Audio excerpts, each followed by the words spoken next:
set aside for Madison citizens and anyone else who wants to come talk to us.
All right, good evening, everybody. We'll call this council meeting to order on September 22nd, 2025. And with that, we have a Pastor Lewis Martin of Madison Church of Nazarene to do our invocation.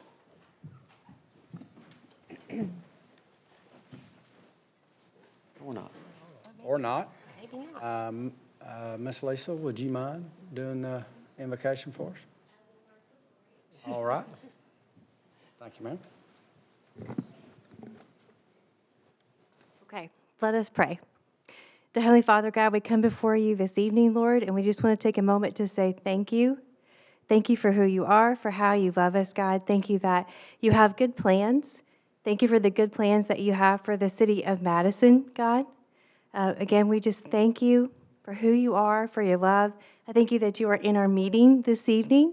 We welcome you to be here to meet with us. I thank you for your order, for your wisdom and your direction, God. Again, we just want to say thank you for all the good things that you have in store for the city of Madison. In Jesus' name we pray. Amen. Amen. Thank you, Lori. Thank you.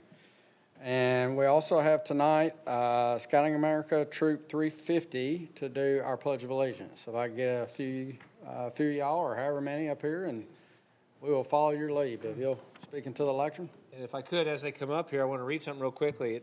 Tonight we are proud to recognize Boy Scout Troop 350 on their 30th anniversary.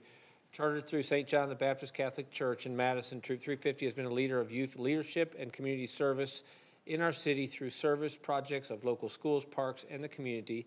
Since its founding, it has produced an impressive 162 Eagle Scouts and counting.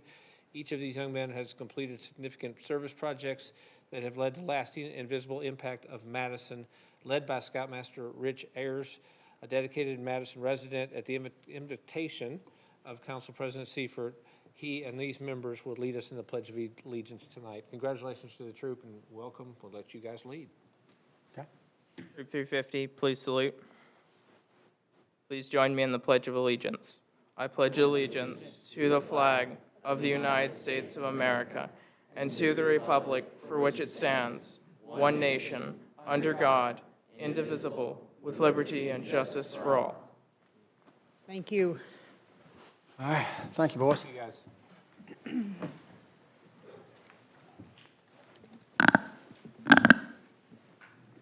All right. And can I get the roll call, please? Mayor Finley, Here. Councilmember Robleski, Here. Councilmember Spears, Here. Councilmember Powell, Here. Councilmember Shaw, Councilmember Bartlett, Here. Councilmember Denzine, Here. Council President Seifert. I am here. Are there any amendments to the agenda this evening? There are no amendments to the agenda. All right, thank you, ma'am. And so we'll move into approval of minutes. And first up, we have our regular meeting from 8 September. Move to approve. I'll second. Second. Or Councilmember Spears, I have that. And so we have a motion and a second. Is there any discussion? Can I get the vote, please?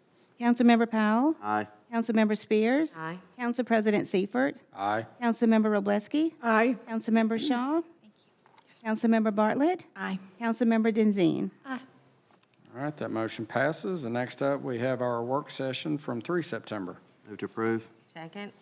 Motion and a second. Any discussion? Okay, can I get the vote? Councilmember Powell, Aye. Councilmember Spears, Aye. Council President Seifert, Aye. Councilmember Robleski, Abstain. Councilmember Shaw, Councilmember Bartlett, Aye. Councilmember Denzine. All right, and that motion passes. And then we have our special called session from 2 September. Move to approve. Second. I have a motion and a second. Any discussion? All right. Can I get the vote, please? Councilmember Powell, Aye. Councilmember Bartlett, Aye. Council President Seifert, Aye. Councilmember Robleski, Abstain. Councilmember Spears, Aye. Councilmember Shaw, Councilmember Denzine. All right, that motion passes. And we'll move into presentation and awards. And first up, we have presentation of certificates to Alabama American Legion Boy State and Alabama American Legion Auxiliary Girl State. And I believe Chavonoy? And I'm sorry, ma'am, I don't have your name with me. Lori Latham, the president of the auxiliary. All right, well, thank you, ma'am. Appreciate y'all being here tonight. Good evening. All right. Before I proceed, I wanted to thank each one of you. I know we're going through a transition of administrations, and as such, I know you only have a couple of meetings left. I want to congratulate each of you for your hard work and service. I know it's not sometimes a thankless job. I know it's a lot of work. You can't always make everybody happy, but you try. And I know your heart is in the right place trying to serve our community. So I just want to thank you for that. And best of successes on whatever your future entails. And those that are coming back, I'm happy to have you back and work with you as a city council, as a member of the community and as part of the veterans organizations in their community. So thank you. Real quickly, let me give you a real quick brief history of Boys State and Girls State. So Alabama Boys State began in 1937 in the state of Alabama. And it's for young men that are getting ready to be seniors, so they just completed their junior year. It's a week-long camp, I guess, that takes place, and this last year was at Tuscaloosa, University of Alabama, and again this next year. It's been a week long, and we had so we do as a county, we submit our members as part of the county. We sent about 60 this year. From Madison County. And I don't know if you knew, but we've got over 20 high schools in the Madison County between public and private. And so we get very well represented by the community with our young men and young women, so I very much appreciate that. Lori, we had 2 from many schools. How many total did we have for Girls State? 4 from our community, but then total countywide, we probably had about 20, 25. Okay. So anyway, it does cost to attend, but it's a minimal cost. And in the girls state side, they actually get through scholarships, and we have scholarships options for those that might be financially distressed or need some help. But anyway, the American Legion believes that the survival of our republic rests on the training of our youth in the ideals of objective of American government. Boys State and Girls State is a unique summer program that does not rely on lectures and textbook scenarios, but rather hands-on experiences and participation in a model state government. So the Boys State was founded and supplement to the curriculum taught in civics classes within schools, as is Girls State. The program teaches that the preservation of our democracy depends on the informed citizens elected responsible elections, depends on the informed citizens electing responsible officials to administer our government. Basically, they replicate state, local, and county governments. And they have elections, they pass bills, they actually create 2 parties. One was the Federalists and one of the Nationalists. Does not mirror the Republican Democratic Party, but they create 2 parties so they can have the competitions and have the parties, and they present platforms and bills and have those kinds of elections. In addition to that, those that are musicians can bring their instrument, play those, and have a band, a quick stand-up band. If they got the theatrical ambitions, they put on a play, they got a chorus, they got sports going on, they make visits, they visit the Capitol, they have guest speakers coming in. The governor's office, either her or a representative has been participating. They get a state capitol to visit.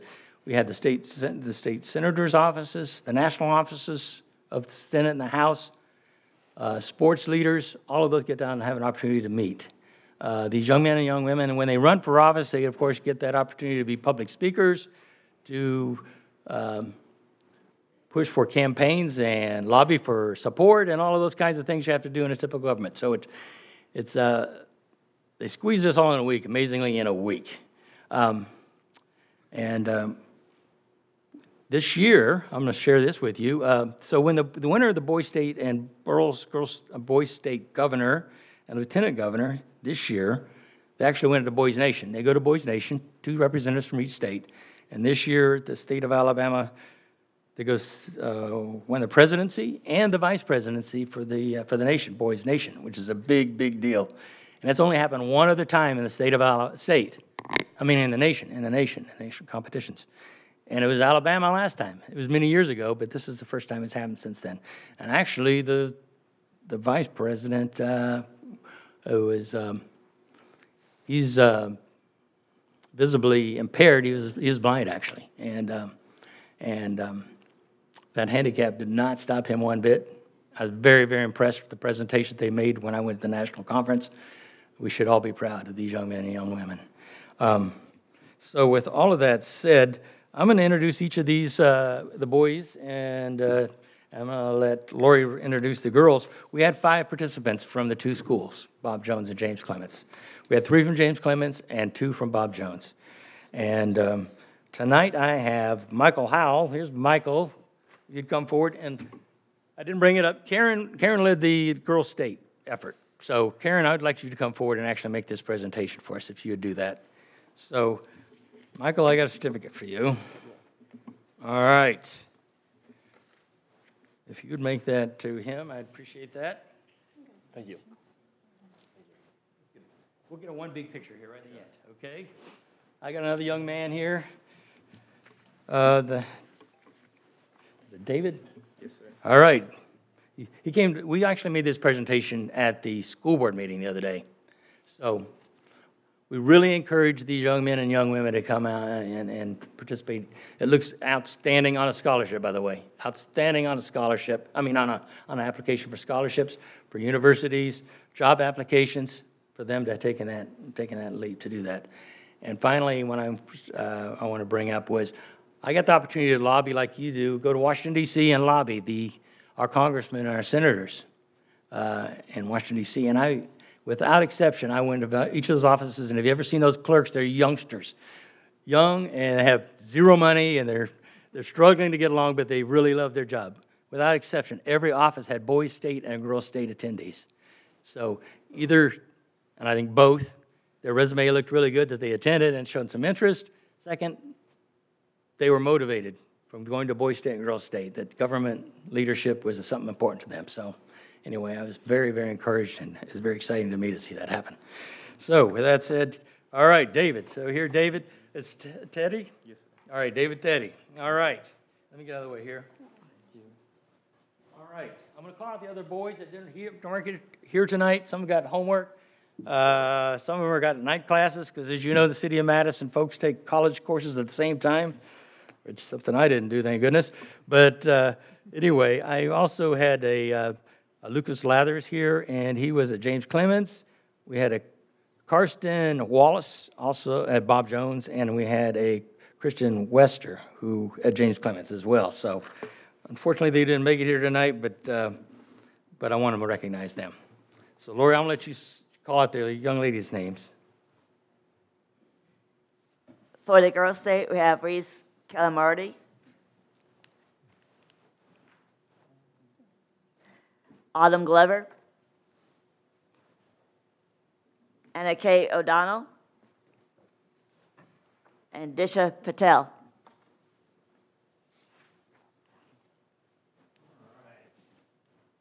I think what we got, so I'd like to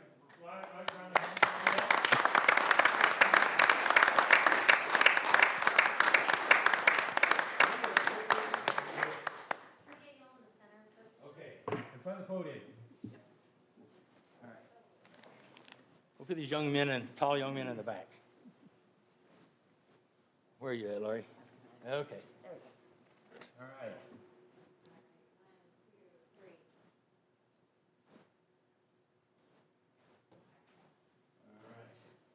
Again, thank you for the opportunity to let us make this presentation.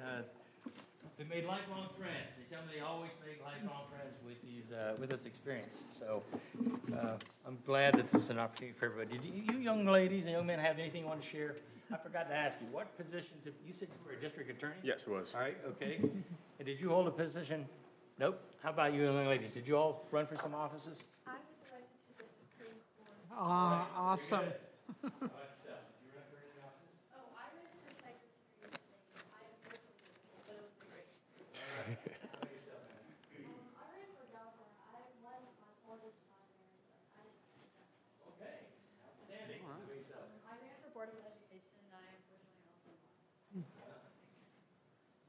All right, very good. Thank you.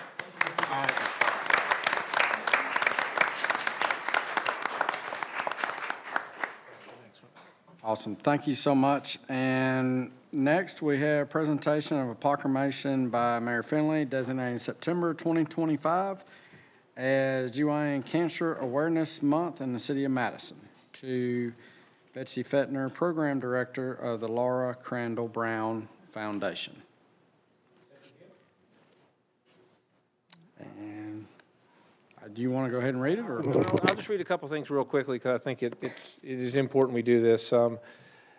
Gynecological cancers are among the leading cancer killers of women in the United States, and more than 125,000 women will be diagnosed, and more than 33,000 women will die from these diseases this year. And then you go back with this proclamation. It ends with the whereas. We reflect upon the memory of those we have lost to this disease, the bravery of those currently battling those with this diagnosis, and the need for increased awareness, screening, and research. And so it gives me, as mayor, the opportunity to declare this September 2025 as Gynecological Cancer Awareness Month in the city of Madison. So it is important that we do that, and we'll make sure she gets that. All right, thank you, Mayor. Okay. Mayor, if you can set there, we got one more presentation, and it's Resolution 2025-297R to Scouting America Troop 350 in recognition of their 30-year anniversary. I think you have the formal one. Okay. I guess, Troop, if we can get y'all to, I guess, come up front with the mayor.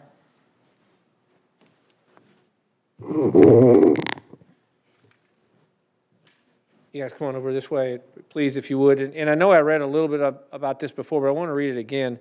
You know, you go back to its 30th anniversary. This troop has produced an impressive 162 Eagle Scouts and counting.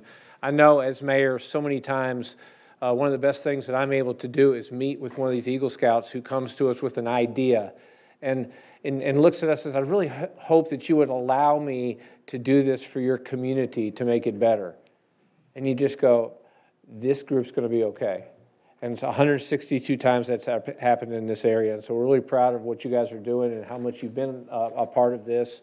And we're glad to give you this basic proclamation and say thank you. Appreciate that.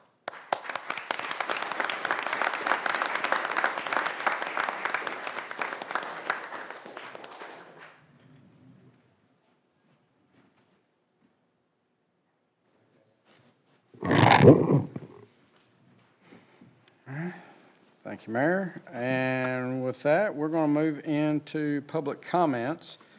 And for those that have signed up ahead of time, which we have two, I'll call you out in order I have them, but I would ask that as you approach the podium, state your name, address, or district for the record, and please limit your comments to 3 minutes or less.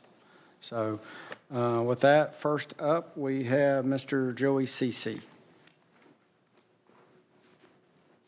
Happy birthday.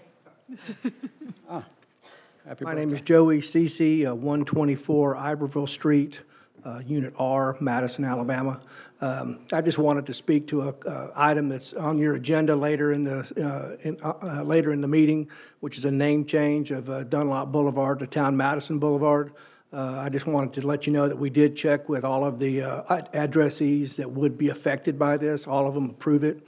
In one of the cases, they felt like it would be very much beneficial to them because they've already had some confusion as far as Dunlop Boulevard versus Town Madison Boulevard. So just wanted to let you know before that item comes up that we have talked to those folks and they're all in favor of it. All right, thank you, sir. Okay, and next up, we have Miss Susan Pierce.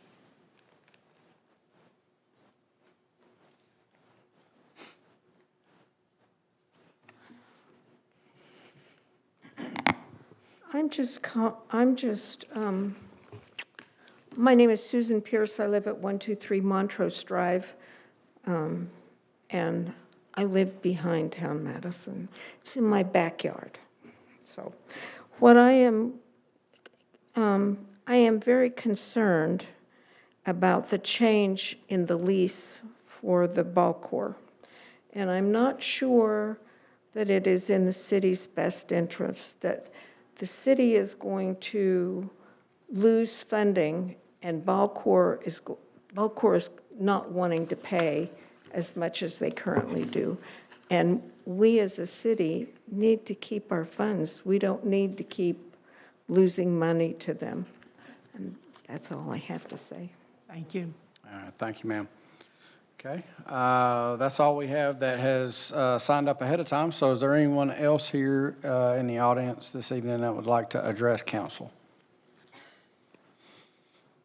Okay, seeing none, we'll close public comments, and we'll move into consent agenda and finance committee report. Okay, today at 5 o'clock, we had a finance committee meeting where we went over the changes to the budget. The finance committee has reviewed the regular and periodic bills. And also on the consent agenda, tonight, we have an acceptance of a $1,500 donation to the fire department. We also have 3 donations to the Senior Center Stained Glass Program in total of $120 to be deposited in the Senior Center account. And with that, I will make a motion to approve the consent agenda. Second. All right, we have a motion and a second. Is there any discussion? Can't get to vote. Councilmember Spears? Aye. Councilmember Powell? Aye. Council President Seifert? Aye. Councilmember Roblesky? Aye. Councilmember Shaw? Councilmember Bartlett? Aye. Councilmember Denzine? All right, that motion passes. And we'll move into presentation and reports. Mayor Finley, you're up first. Okay, and I just have 3 quick things, and a couple of them are thank yous, but also just letting the community know. At the community center, we have 2 projects that Public Works has basically taken on and pretty much finished. One is additional parking that was desperately needed. We very quickly addressed that. They did a great job with that and added just a little under 50 parking spaces that are now available on the community center side. And they have now connected the path, so the parking lot across the street is now connected to the Bradford Creek Greenway. And that's right at the bend just behind where Heritage Elementary School is. So just another way for folks to get on and off the Greenway and connect to different places in the city of Madison, thanks to Public Works team. They also, over at Palmer Park, redid some parking on the back side, back by where the softball fields are. That was a project that it took a while because of weather, but they did a great job of getting that finished for us. And if you went by Palmer today, you'd see they're doing work on the front entrance portion of that. So working with Corey and Gerald, we're making some progress there. And then tied together with Palmer Park and in the budget, one of the things that this council had made sure, and this especially incoming council and mayor, had said is we heard loud and clear about Palmer Park and some of the things that we wanted to see in that budget. And so we'll see things that were added tonight into the budget and Fund 38 that support additional things in Palmer Park other than what you'll see right there. And then lastly, District 6 to our folks. I know we got one. You know, it's always when you're running a campaign and you get to the end and they have the vote that night and all of a sudden you're in a runoff. Mayor Battle said it feels like you've run a marathon and they tell you, hey, good job, 6 more miles and you're good. So to our candidates there and to everybody who ran in that district, congratulations to getting to this point, and we'll be done tomorrow. If you're in District 6, there is an election tomorrow. Please go vote. So to anybody who's been out there working hard, appreciate you guys. And I know Lisa and her team have done a great job of working through the election piece, and it will be done tomorrow. So we'll get that the results out as quickly as we can. With that said, it's all we have. All right, thank you, sir. And District 1. Yes, sir. I just wanted to thank Mayor Finley for the State of the City. Several of us attended, and it was just a fabulous event. Big shout out to our communications department. Samantha and Deidre just did a wonderful job, and just a wonderful opportunity to celebrate the success that we've had. We also had the James Clemens Parade last week and wanted people to mark their calendars for October 16th. That'll be the Bob Jones Parade. Hopefully it'll be a little bit cooler weather. It was really hot last week. Also want to give a shout out to engineering and thank them for inviting me to the ADEM training. I posted some links on my Facebook page of helpful tips with regard to fueling your car and not putting grass clippings in the street. So very much appreciate that education opportunity, and that's all I have. All right, thank you, ma'am. And District 2. First of all, I'd like to let everybody know that tomorrow at 2 p.m., the Madison Chamber of Commerce will be having a ribbon cutting at their new building that's just down the street here on Hughes Road. And then I would like to tell you about the budget. Resolution 2025-252R. And in our operating budget this year, we have a 1% COLA. We are continuing to pay all of our employees insurance, and we are contributing to their family insurance. So they are having no increases from the employee side. We have things like a roof on building 23A. We've got sidewalks. We've got Palmer Park. That is going to be in Fund 38, which we're going to talk about in just a second. We've got a step. Every employee is going to get a step increase, and I had notes and I've lost them, so bear with me for a second, please. We also did a couple of changes in the structure of the mayor's office because we have a new mayor coming in, and it is at their discretion to reorganize that department.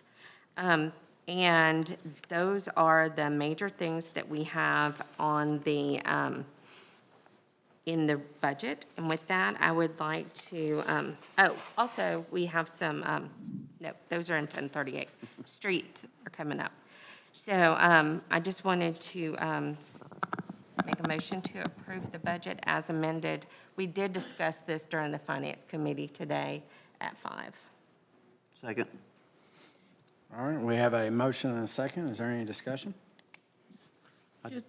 I was just going to say, just a big thank you to the Finance Committee, Councilmember Spears, Councilmember Powell, and Councilmember Shaw, and then our Director of Finance. You know, it's a process to do the budget, and I know Connie has said how heartbroken she is that this is her last budget. So I just want to give a shout out to your departments, and thank you very much for all of the work and hours and time you spent on this. Thank you. I appreciate it. I want to thank Connie mostly. I mean, she did the lion's share of it, and Roger, appreciate you, and I'm sure you're glad this is your last one. And, you know, I want to thank our department heads. You guys are what makes a difference in our city. You pinch your pennies and, you know, really use our dollars the best we can. And I just want to thank you all. That's all I got. Okay. I mean, I'd say likewise, Connie. I think you've done a fantastic job with this, and Roger as well, getting all the inputs in and dealing with last-minute questions probably 2 or 3 times, maybe more. So appreciate all that, and appreciate department heads and mayor for, you know, working everything and stretching a dollar as far as we can. So, any other? Just one observation. I want to appreciate the work that you've done to keep our fund balance where it is. I know that helps us with our credit rating, and so you kept an eye toward that in terms of how you were balancing the different needs. Well, let me tell you, Mayor, he did a lot of work this year trying to help us. I told him that was a goal, and he's been just really easy to work with on the budget. I mean, not that we haven't agreed on a couple things because it's me and Paul, but he's made it as easy as this process can be, and I appreciate it. I appreciate it. Well, I'll just jump on the bandwagon here. Connie, y'all just did a great job. Thank you. The budget looks really good this year, so thank you so much for that. Thank you. Also, Madison Street Festival. Oh, wait. Time out. We got to vote on this. Oh, I'm sorry. That's right. We're all ready to be You're done. coming down the line. today. Easy there, quick draw, McGraw. All right, so we're good? All right, can I get the vote, please? Councilmember Spears. Aye. Councilmember Powell. Aye. Council President Seifert. Aye. Councilmember Roblesky. Aye. Councilmember Shaw. Councilmember Bartlett. Aye. Councilmember Denzine. Aye. All right, that motion passes. And I think, Connie, you still have more? Yes, now There's we're going to more. talk about Fund 38. And those of you who have an agenda packet, it's on page 62 of your agenda packet. And in Fund 38, we have several road projects that are going to happen. We've got also some major improvements at Palmer Park that we have. Fund 38 is our capital projects budget, and so that's where we have a list. And let me get over here to page 60.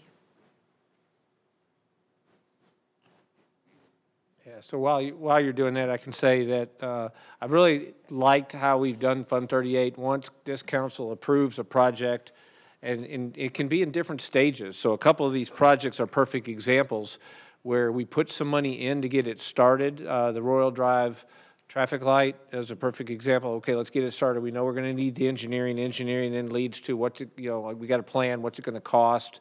Same with Hughes and Old Masson Pike. So you'll see some additions in there. But what it also does is when we bid a project and it comes in a lot lower, like Gooch and Balch, that fund then has a surplus of money. And so in this case, we haven't put any additional money into this. We're simply using surplus money, and we show that in this, what the additions are to add more projects. And those are the projects you were just talking about.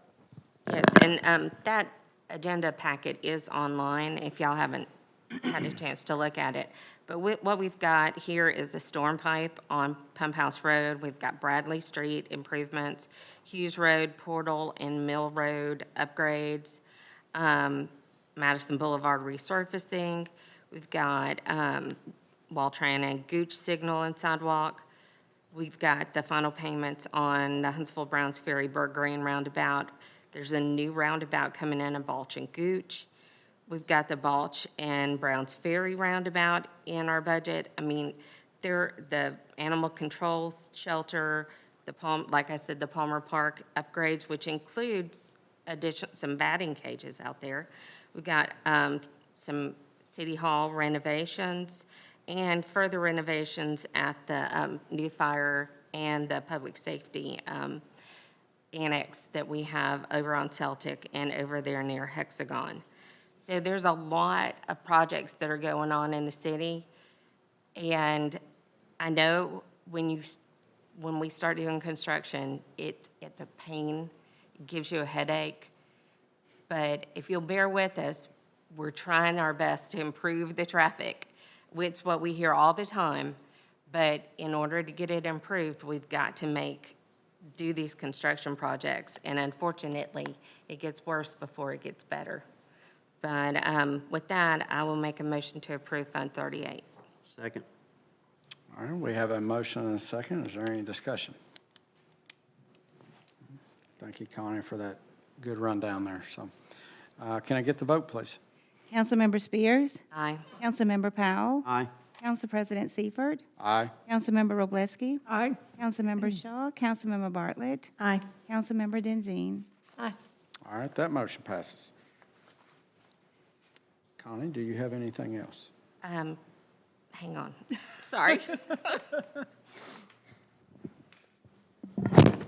Oh, Eddie, don't break it. Break it and you pay for it. No, I'm done, thanks. You are done. All right. District 3. You got any tricks for us? I was going to pull a rabbit out of my hat, but I chose a microphone instead. There you go. I like it. I have no new business. Thank you, sir. And so we'll skip District 4 and move on to District 5. First, I want to thank BB for making this mold of this turtle at our senior center. Apparently, the equipment is not quite to her liking, but she was able to soldier on and make this spoon rest. That looks like a turtle, and I just wanted to thank her. She delivered that today.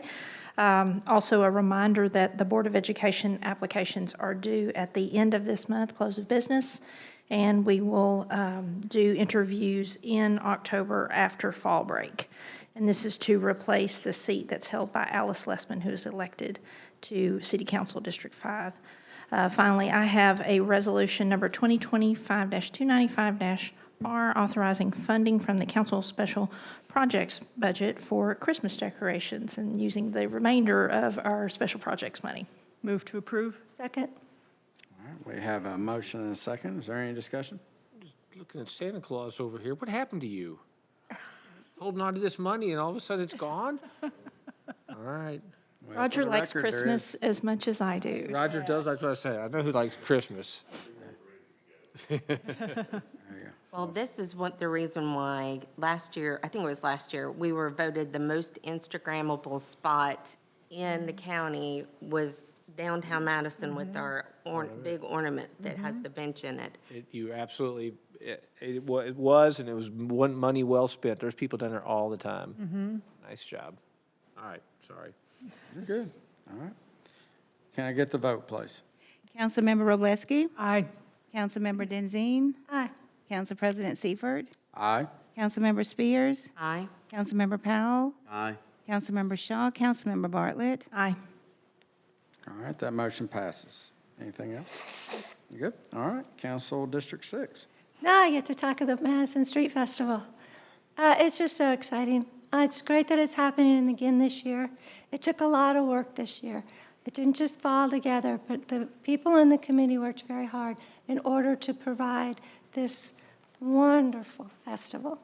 So we are still looking for volunteers. I know I sound like a broken record on this, but there's just so much work that can be done. So if anybody has any extra time on Friday evening between 5 and dark to come and help, or I know it's really early, but 6 o'clock Saturday morning to 8 to come and help. And then during the festival time too, there's all sorts of things. But the major help right now is helping them to move their equipment or their crafts, anything like that, into where they need to be, because we only have limited parking. So the faster we can do that, the smoother everything goes. But it's going to be awesome, just like it's also always awesome. But I want to thank everybody that was involved going into it this year. Because like I said, it was a little more difficult, but everybody stuck together, and it's going to be great. So I just want to say a great big thank you to the people on the committee. So that's it. Thank you. Okay. I do not have anything tonight for District 7, but I think Mayor's got one thing. I was just going to say one thing. When it comes to the street festival, to make sure all the City Hall folks know, we're going to be staging the parade basically in our parking lot. With the skate center closed, we're not able to use that parking lot. And in trying to do everything we can to minimize traffic, which leads me to the second part that I didn't say, I'm always very appreciative of everyone involved from public safety when we have parades. And I'm always appreciative of our community's patience in allowing us to shut down one of our main roads to have a parade so our kids have something to remember. So thank you to the community for the patience that they had. But when it comes to the street festival, the parade staging will be done at City Hall, so we'll have to move all the vehicles over to this far side, and then we'll use here. And we'll start getting the signage ready, but that's what's going to happen. So thank you for letting me tell everybody. That's October the 4th, correct? October the 4th. Yes, it is. And thank you, Mayor, for allowing that to happen on City Hall property. We really appreciated that. Okay. All right, with that, we have one board committee appointment for this evening. And I think They don't have a liaison. no liaison. All right, well, I'll do it then. There you go.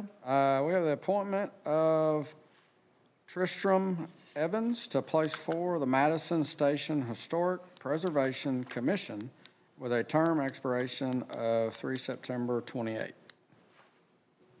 Are there any other nominations? All right, saying that, we will place Tristram Evans in that placement. All right. Let's see. We do not have any public hearings for this evening, so we'll move straight into department reports. And first up, City Clerk.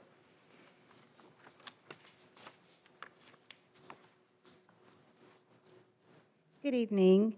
I have before you today Resolution Number 2025-287R, Amended resolution authorizing continuing levy of currently existing ad valorem taxes in the city of Madison at existing rates, and leveling additional municipal ad valorem taxes for public school purposes in the portion of the city of Madison situated in Limestone County.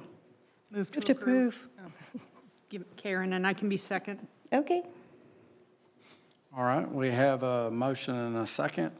What I'd ask before council discusses, we have Mr. Woody Sanderson here with the school board. He has a presentation that'll help explain basically what this is and why we're doing it, and also the legal authorities that the council has as part of this. So, Woody, the floor is yours, sir. Thank you. I appreciate the opportunity to come back and talk with you about this. As you recall, a couple of weeks ago, some of your audience may not have been here, but y'all were all here at a work session with the school board to discuss this issue. And this arose, of course, from the fact that the Madison County and Limestone County, separately from the city, levy school taxes, and they do it at somewhat different rates. Historically, if I can get this working,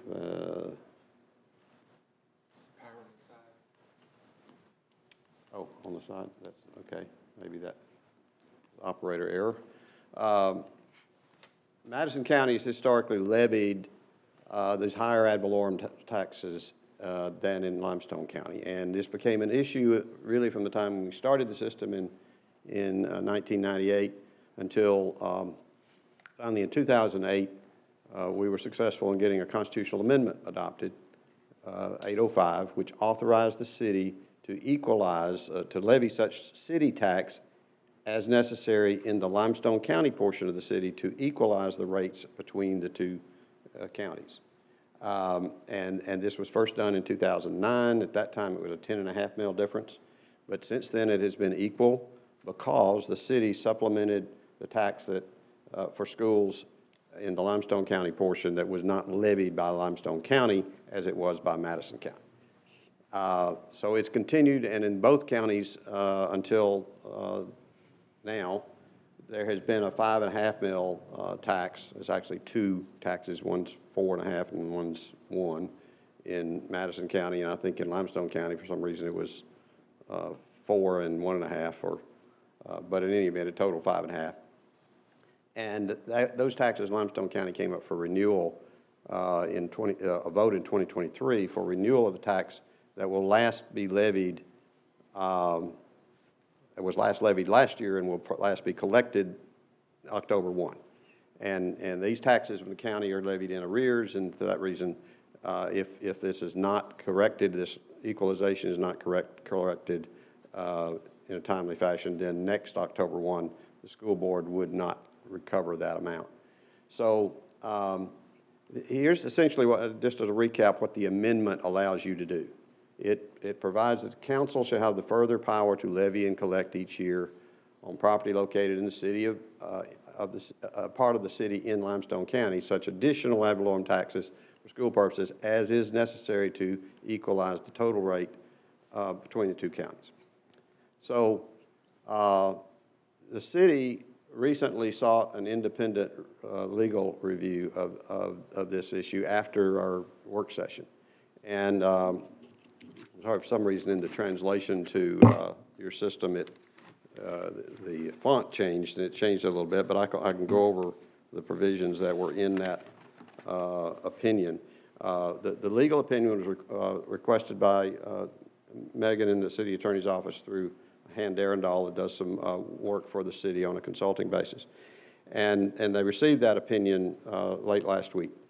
And the opinion reached the conclusion, as we thought, that Amendment 805 does authorize the levy, authorizes the city council to levy the tax as necessary to equalize the rates on both sides of the county line, and then that no tax election is necessary for doing so, because that election was held in 2008 when that amendment was approved, and that gave you the authorization you need. They pointed out one thing that frankly had not occurred to me, and I had not discovered in my review of this before, and that is that there's another provision of the Constitution in Section 217C that requires that the millage rate be the same on all property located in a school district or in a municipality. The section really deals with the municipality, but they cited to a case, it was actually a Madison County case decided in what's called an opinion of the justices in the 1980s that held that applied to school districts as well. So effectively what that section would say is that for school taxes, Section 217C says the millage rate must be the same on all taxable property in the city. So if you don't levy this additional 5.5 mills, then you wouldn't be in compliance with Section 217C of the Constitution.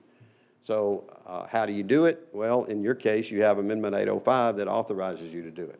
So that's the way, then the mechanism for doing it, and that would provide that the City Council can do it. They suggested that they believe the approval should be done before September 30th, so you can notify the Revenue Commissioner. And they don't suggest relying on, there's an Attorney General's opinion that we've found and we've talked about with some of you that the tax may be due in September 2026, even if it were levied after October 1. But the recommendation from Hand Arundel was that you not rely on that opinion. All property, reasons for the effect of on Limestone and Athens County schools. Just a recap, we talked about this before. All property owners in Limestone County have been paying this 5.5 mills. It will not, and they will essentially continue to be paying it because both Athens and Limestone County levy less than the 10 mil minimum required by the Constitution and state law.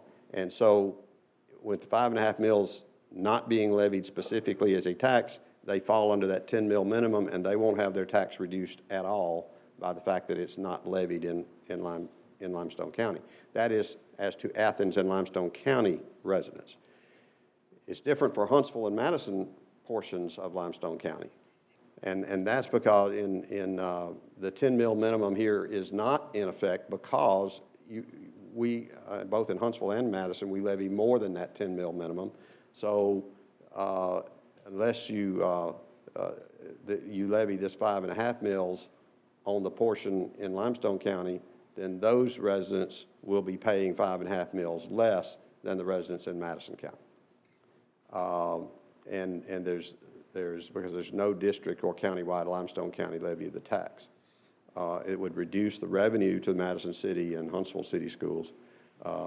In Huntsville's a different issue, but Madison does have Amendment 805 that authorizes you to levy this tax, and that would avoid what would otherwise be a $2 million annual loss to Madison City schools. Just as a quick recap in terms of the way it looks on the millage rates, this is what it is today. And you see that both sides, Madison County and Limestone County, pay 39 mills. If you get past October and we don't levy this tax, then those two redlined areas on the right go away, and there's 33.5 mills levied on the Limestone County portion of the city, while you still have 39 mills in the Madison County portion. I'm sorry, I was out of town, so I was able to see the presentation, but it was still a little bit of a challenge. Do you mind going back to that slide you were at? Okay, so on the bottom left, nope, one more, nope, the other way. One with the table. There we go, stop. So on the Madison County side, at the bottom, it says no renewal required for taxes without stated expiration. Right. So does this resolve the Limestone County that they won't have to? No, that really only applies to certain of the taxes that are levied in Madison County that for example, the 6.5 mil District 3 tax. No, I'm sorry, that's not the one. Yes, it is. The 6.5 mil District 3 tax is permanent. Okay. And the two city taxes, the 11 and 12 mil are permanent. So there's no renewal for those. The ones that I've stated the expiration dates, like the third one, which is expires in 2046, and the fifth one expires in fifth and sixth one, all expire in 2046. Okay. So those are in place until then. The other three that listed are permanent. Okay. And the one that we're doing today, where you have here that expires 2025, this will now be permanent? This would be permanent too. Okay, Now, of course, let's hypothetically, if you get to a point where the millage rate is different, Right. is We gotta higher, go and back. say Limestone County comes and adds some taxes, and it Right. becomes higher than what you levy, then you can take it off to equalize it, because the purpose of Amendment 805 is to give this council the authority to keep it equal. Thank you. So it would go from 39 to 33 and a half, and then last one would just represent how it would apply in Limestone County if you adopt the 5.5 mils. So it's back to 39 on both sides. As far as how this is fair, it's the points, I guess, should be made that the voters approved a tax rate equality between the two counties by adopting Amendment 805. That was in 2008, and it's been in place since that time. It's been equal since 2009 when you levied that equalization tax. The second point is that, as pointed out by Hand Arundel in their opinion, Constitution Section 217C requires all property in the city be taxed at the same millage rate. And if you don't do it, then you're not complying with Section 217C. This would be a city tax. It's tax for tax equality. You're not raising taxes on anybody. You're just keeping it the way it is. And it's not a county tax. It's a different tax. It went away. Nothing anybody can do about that. That's just the way it happened. And now the issue is, does the city step up and equalize it to keep the rate the same for everybody? And the way you do it is you adopt a resolution to levy the 5.5 mils. The Limestone County Commissioner, I've had several conversations with him. He's confirmed that the levy adopted now would be effective and to be collected in October 1, 2026 is the collection date. It's effective now, but would be collected then, is what we've talked about. It'd be best if you do adopt it, then we try to deliver it to him so he has time to get it on the records of the levy before the end of the month. So with that, I'll just answer any questions you may have and otherwise leave it to you. Okay. All right, thank you, Woody, for the details there. Does anybody have any questions? No, thank you for that presentation. Thank you. I have a question.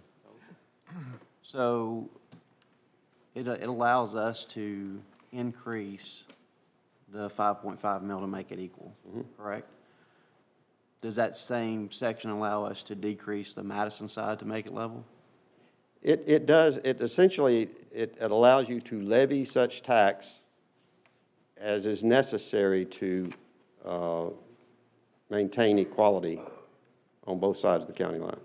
Now, it never has happened that way, and don't know if it ever will, but I believe it would allow you to do that because the objective is to keep the taxes level on both sides of the county line. So essentially, you could decrease or increase it and to keep it Right. level. Well, you could, but only to the effect that you can levy city taxes. So you can't affect the county taxes that are in play. So, for example, Huntsville, Madison County, you have county district taxes that apply to Madison that are 10.5 mils, and then the 5.5 is a county-wide. Those you couldn't impact or change, but you levy the rest of the taxes. I mean, you've levied 11 and you levied 12, and that's been authorized. It would have to be a matter of whether the council wanted to change other taxes to equalize it. The thing that would be more probable is if you got a situation where Limestone County increased their taxes above the level that you are currently maintaining with the equalization taxes you've passed, and then because those are the ones that are affected under Amendment 805. The others have been voted on. The 11 and 12 have been voted on by the public in Madison, and they were levied consistent with the authority from the city and authority by the voters. But if you get into a situation where you've levied taxes to equalize because Limestone County wasn't levying enough to be equal, I believe the amendment would authorize you to adjust the equalization levy that you've made so that they remain equal. Okay. So I'm tying two things together. So first, the vote for this was in December of 2023, correct?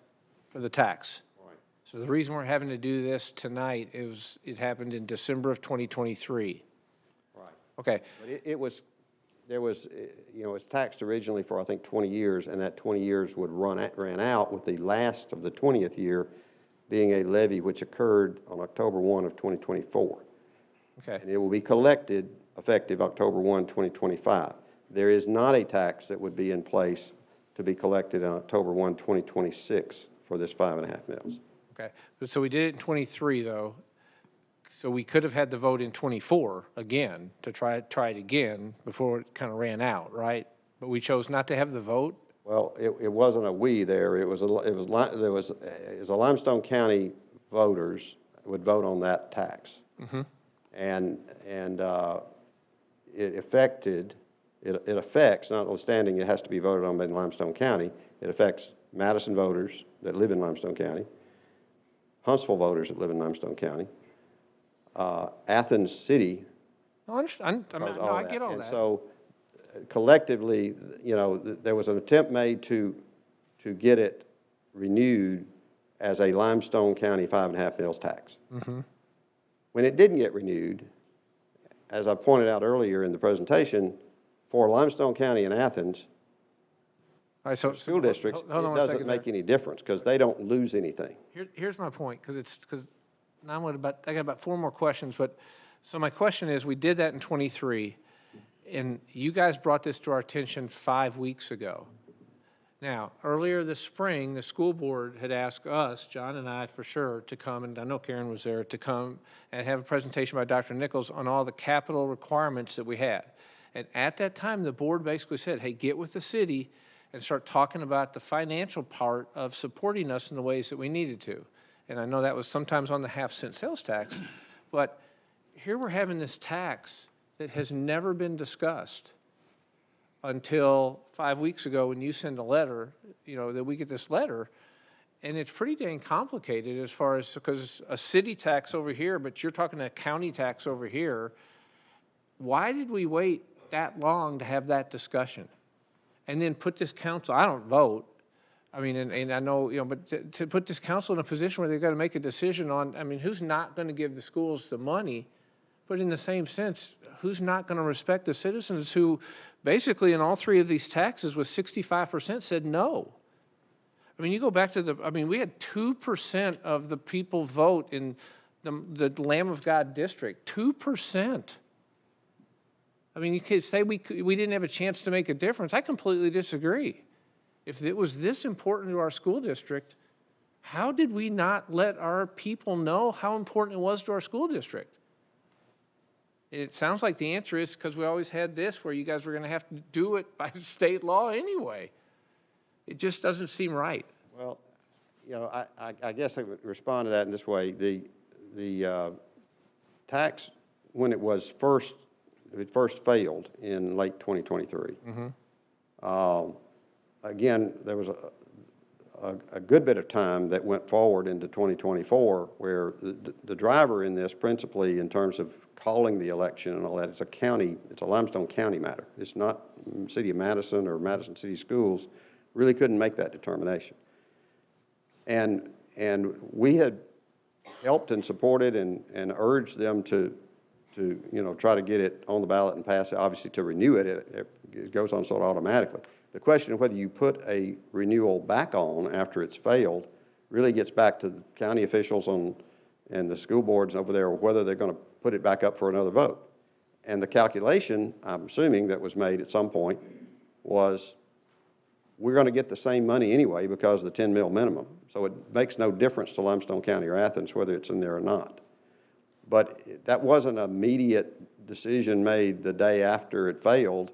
There was a considerable period of time where we didn't know whether they were going to try to put it back up or not. So we certainly wanted to bring it to you before that occurred, because you don't want to equalize it and then find out they're going to have a vote and put it back on. So we didn't do it immediately. And then there's a confusing question and I have a little bit different view than Han Darendal has, but I understand in terms of why we're here tonight, is there's a feeling that it has to be put on by September 30th of this year. They think that it's, I think they certainly say it's better and not to wait. There's an Attorney General's opinion that suggests that you wouldn't have to and still have it collected next September. But this is the sure thing if you put it on now. So there was also this period of, well, we didn't really feel that it was essential that it be done by September 30th. But then at one point, the Revenue Commissioner was saying he thought it was. I've talked with him since. I've explained there's another optional method of levying the tax where it could apply next year. And I don't know. My view is it probably could be, but Han Darendal thinks it shouldn't be. And that's the independent counsel that y'all have. And their recommendation would be, if it's going to be brought up, to try to do it, to put it on before September 30th. So I hope that explains a little bit of the timeline issue for you. Yeah, I mean, I know when we had the first work session, we talked about it. City attorney asked her to get an opinion. Originally, we were going to have it on the first meeting of this month, and through discussions and things, thought with the AG's opinion that would provide a different avenue. And literally, we got this opinion, I think it was Thursday, about 6:20 p.m. And so at that point, given that decision, us decided to put it on the agenda, and we can have the discussion and vote up or down. So Got to make a motion first, so we have discussion. I thought we had a motion in a second. Yeah, we did. Yeah, Karen motioned, I seconded. Yeah. So, yeah, Woody, I appreciate the presentation. I appreciate you. In my opinion, I guess boiling it down for us to help understand. So, Thank you for the opportunity. yes, sir. Thank you. Any other discussions or comments? Just that equalization, I think, really is the key word here. So every family that attends a Madison City school pays the same amount, regardless where they live, whether it's Limestone or Madison. Any city family pays the same, and I think that's where equalization is. And I think this works well. Well said. That's it. I've got something. I mean, if we still have a discussion. Yeah, we have a discussion. Yeah, so I've got a couple issues with this. First of all, I think part of the reason, we're here is, again, this was known about in '23. It's just now coming, to us.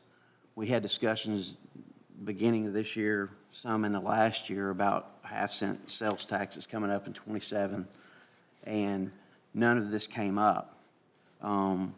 We got information, for this around, times when elections was going on, that kind of thing, so it makes it a little bit more difficult to present. I'm not running for office. I'm done, and so it's a lot easier for me to speak on things. But, as a community, the schools have always been our most important thing, right? And we have to keep that standard. But also, as a community, and there's a lot of people in this room that will remember this, Dee Fowler stood here and said, our community will drive on bad roads to get to good schools. If we continue to do what we're doing, where we spend all of our money to the schools, that's exactly what's going to happen. That's the mandate we're putting forward. And, I support the schools. I will always support the schools. I think it helps, helps us with our property values. But to a certain extent, we have to work together. And I can tell you, if you were to pull the curtain back, we have not worked together. We went to the schools, that half-cent sales tax, we asked, give us a list of the things that it's paying for. When it started out, it was to pay for James Clemens. James Clemens is paid for. It started out with $2 million. It's worth $6 million now. Nobody can give us a list or won't give us a list, okay? And so that's number one. The second thing is I agree with equalization, Karen, 100%. But why not give people a tax break? Why not cut it 5.5%? Because when they get the tax millage from the sales tax, it equals that out. So they get their money back, they get their $4 million back, and you take 5.5 off in Limestone County, 5.5 off in Madison County, and you're there. I'm probably the only one here with that opinion, and I'm okay with that. You know, again, I'm not gonna win a popularity contest. I never have, but I don't care. I'm not in a beauty contest either.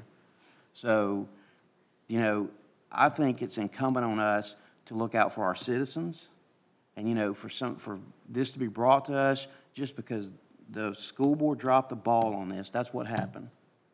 When we went out for the 12 mil, there was all kind of money and time spent to get that 12 mil. People in the community went out and they lobbied for it, and we got it. The same exact thing could have happened here, and because we were lazy, we didn't do it. And then it comes to, oh, hey, we missed this, but city council, here you go. Y'all go ahead. I know you have 3 meetings left, but y'all go ahead and get this done. And I can tell you, I will not do that. So that's all I got to say. Regardless of how we got here, we have a vote in front of us to equalize taxes in our city so that everybody in the city pays the same taxes for schools. And I would like for us to take that vote. I don't disagree that we have a vote in front of us and it's to equalize, but why don't we equalize down? Is there? That's not the vote we have in front of us. Why don't we vote on this and then we can discuss further if it Well, fails? because that's exactly what we're doing, is discussing this. Why don't we discuss why we're not going to vote it, why we're not going to make it go down? Anybody? Anybody want to make it go down? Or do we want to impose a tax on people that said no to that tax? They said no to that tax, and we're going to say, I know that the community said no to that tax, but however, I am better than that, and I'm going to vote for that tax. I'm not doing it. I will say this, kind of finding not so much the middle ground, but one of the things I was really happy about was working with the school district when we came back into office in 2016, and then putting together the Growth Impact Committee. What are we going to grow with? How are we going to manage that? And we've done that working together. And a lot of the infrastructure pieces that you're kind of referring to, we did work together on that. So when it comes to Midtown, having better infrastructure there, for sure, Journey with Garner, and now with the Russell Branch piece, I think the part that was in discussion in the election and will continue to have to be figured out is how do we use the half cent in the best possible way? That's going to be discussed. And the next council will be the ones most likely to figure into how do you use that. My frustration here was, again, we've been talking about this and how to fund certain things to make sure that the schools stretch their money and we stretch ours. And for us not to have had this discussion until now doesn't give us a whole lot of, other than like Connie said, we have to do this. But you almost have no choice, and you should have a choice. You should have more of an opportunity to ask questions and make sure, like you said, do we have so much that we need to give 5.5 back? I can promise you I don't believe that's the case. I just think our citizens should have had more input than they had, but that's just me. So, here do you mind if I speak? I don't care if you speak or not, John. If you want to, go ahead. Well, that's what I'm trying to do. I look at it, and I think, Woody, I may be wrong, but my understanding is citizen voted, what put that into law, I think it was 08-09 timeframe, is that right?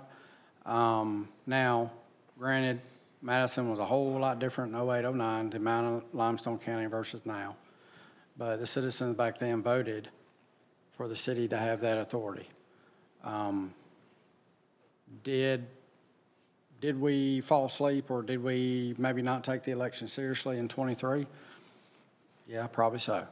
I think if you ask the school board, they'd probably take that on the chin, and the superintendent. But at the end of the day, as Councilmember Spears said, this is where we're at. They voted for that equalization. I understand where you're coming from on the reduction. I don't even know, Woody. I'll put you on the spot, and I guess that's bad in a legal case to ask a lawyer a question and you don't know the answer. But can you even reduce it? I think you may have addressed that earlier, but I apologize. You can't. You can, then what would the cost be the same, or would it be significantly different? No, I got you. I mean, there's a whole nother thing to it, but We didn't even have that discussion. That's the whole point. The Amendment 805's language says that you shall have the power to further power to levy and collect each year on properties located in the part of the city that is situated in Limestone County, such additional ad valorem tax for public school purposes as is necessary to equalize the total rate. So I may stand corrected in what I was trying to say earlier, because I do think it speaks to the ability to increase it. Now, it's obviously approved in the context that's always existed, and I've always, and it exists now and existed earlier, that the tax rate there was lower than the tax rate here. So it doesn't, it speaks to adding such additional ad valorem tax as is necessary to equalize the total rate. But put it in this context. You've levied 10.5 mils of equalization tax already, right? So if your authority, say it changed next year, and your authority was to levy such amount as is necessary to equalize it, when you come up for the next levy, then I think that would allow you to levy an amount that would equalize it, whether it would be less than 10.5 or more than 10.5. So I think that, in that sense, does suggest that you have the authority each year to look at it and say, is it equal or not? And if it's not, then you could equalize it. Now, having said that, you've already passed a resolution this year to levy the tax, the 10.5 mil tax. What's going to change, because they didn't, Limestone County voters, countywide, did not approve the 5.5 mil renewal, is that goes away with the tax year beginning October 1st. So there's going to be a lack of equalization, is I guess one way to put it. It won't be equal anymore unless you do something, and the authorization you have is to levy the amount as necessary to equalize it.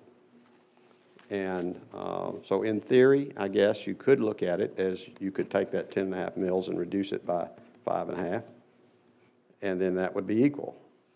But it's, that's not the, certainly the school board, I'm quite sure, would be good, confident, would give you a lot of reasons why that would really knock a hole in the budget that they have for a lot of reasons. And I know Dr. Nichols has probably already spoken to y'all in other meetings about the challenges they face with the CHOOSE Act and with the way the taxes on internet sales are distributed, et cetera. That's already having a significant impact in reducing the amount for a district that is performing as the #1 or #2 district in the state with 130th in the state funding levels. Something that I think anybody would be proud of, but anybody can look at it realistically and say, that's not sustainable. You can't continue to perform at the level that you're performing at with 129 systems having better funding than you got. So in terms of the need, I'm not really here to address that. You've heard it from Dr. Nichols and Mr. Terrell and others. They can all speak to it a lot better than I can. Laverne Williams here can tell you about the problems if you would have if you were to lose more funding.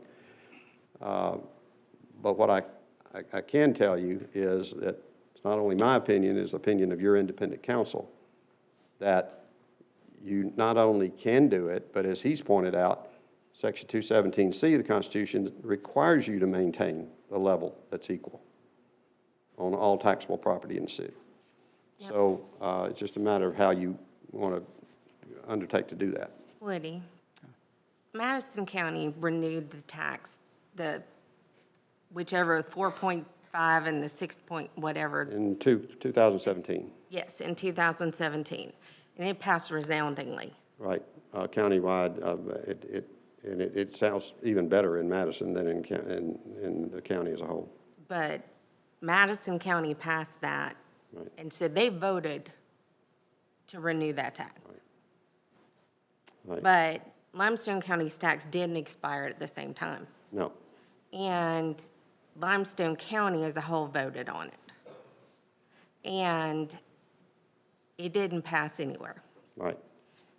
But now, if we were to lower the taxes in Madison County, Madison City, then we would be ignoring all of those voters in Madison County when they voted to renew that tax, Well, correct? you had a resounding vote in Madison in favor of Amendment 805, rather, in 2008. So we voted for the amendment for the equalization power. In Madison County, they voted for the renewal of the tax. And we're going to ignore potentially those two votes because one vote of a smaller population failed. And I guess, and the mayor pointed out earlier, the vote, for whatever reason, was the turnout was horrendous in the 2023 vote. One thing that's striking to me is that in 2008, and you know how much population has changed from 2008 to today in Limestone County. In 2008, you had more people in Limestone County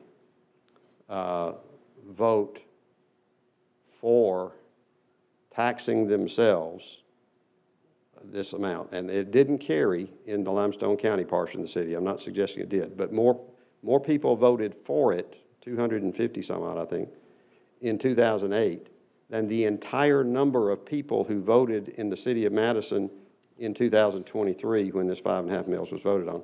And there's not even sure a lot of those were even Madison City residents because that precinct is not limited to Madison City in Limestone County.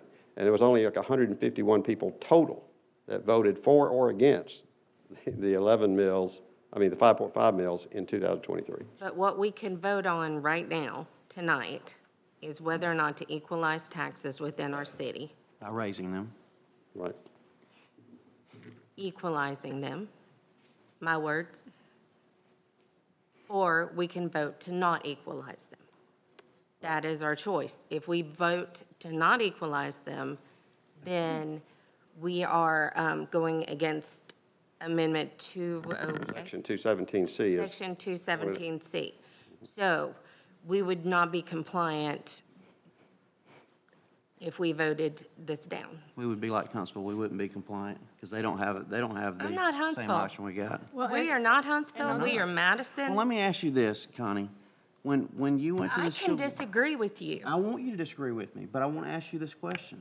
When you went and talked with the school board, you and several other council members. I am not about- going to point fingers. I'm going to No, I'm vote on asking what you- is before us So right you're not going to now. answer a question. I'm literally asking you the question. Yes. When you and the several other council members went to the school board and asked them to give you a list of where that money was, what did they give you? Did they give you a list? Did they say, hey, let's work together? Did they say that? Nope, but you know what? Okay, that's all I- Neither did all these people that's That's- sitting up here. That's the only question I So- have. Let's So vote let's on not what's work together before us then, and quit but let's work arguing about together all the now. other stuff, and because we'll be here till midnight or tomorrow. Well, the other We stuff's don't do coming up this. in 27. We're not voting on it anyway, but I think, people need to know about it. Well, I think you've hammered that in. Good. Okay. Thank you, Woody. And am I fair to say, if we were to, let's just say for peeps and grins, reduce the Madison County by 5.5 mils? Now, I only went to Auburn, so I try to do basic math. But if Limestone County, by losing 5.5 mils, you showed an impact of $2 million, you would probably have an additional impact on top of that if you were to reduce that of Madison County. At least, I mean, at least the numbers, but I would think it'd be at least 2 million-ish. So you're talking then 4 million plus. Right. And correct me if I'm wrong, this is year 2 of the School Choice Act, which the real big year is year 3. And then you've also got, I think, from the capital stuff, as part of superintendent's briefing, roughly about 6 million. And then we also see the property tax, cap that I think is somewhere around 3 million-ish, I think is the rough impact. So I think in the next school year, if this doesn't happen, that's somewhere around $10 million, bad impact. Okay. So, that's all I got.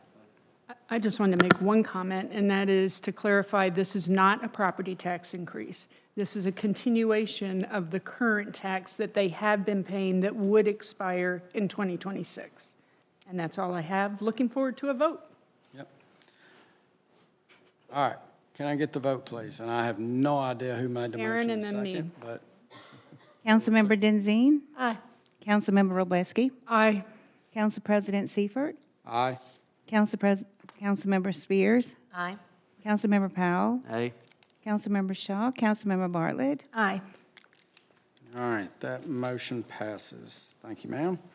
And next up, we have engineering.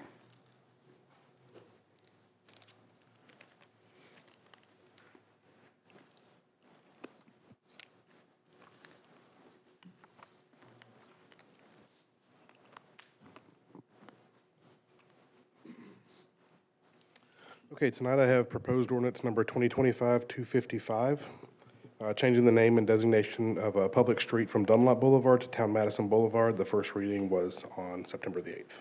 Move to approve. Second? All right, we have a motion and a second. Is there any discussion on this? All right, can I get the vote, please? Councilmember Powell? Aye. Councilmember Spears? Aye. Council President Seifert? Aye. Councilmember Roblesky? Aye. Councilmember Shaw? Councilmember Bartlett? Aye. Councilmember Denzine? Aye. All right, motion passes. Thank you, sir. And next up, we have facilities and grounds.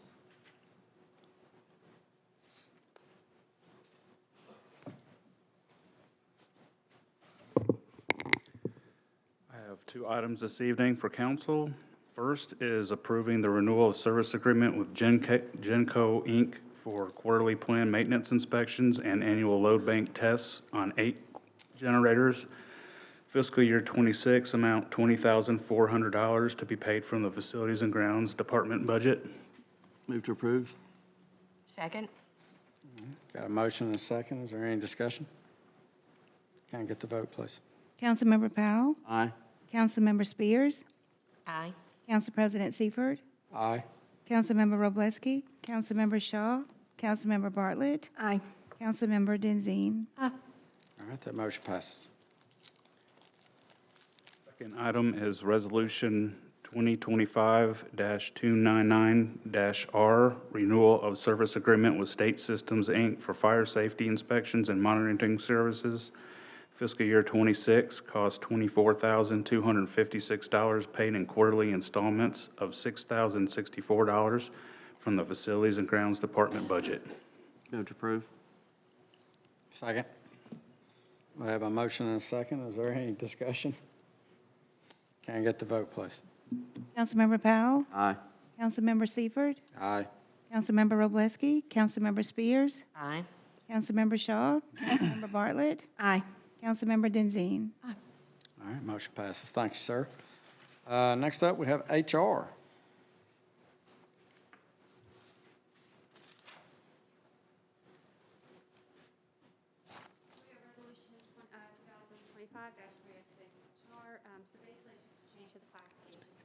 It's just a change to the classification plan.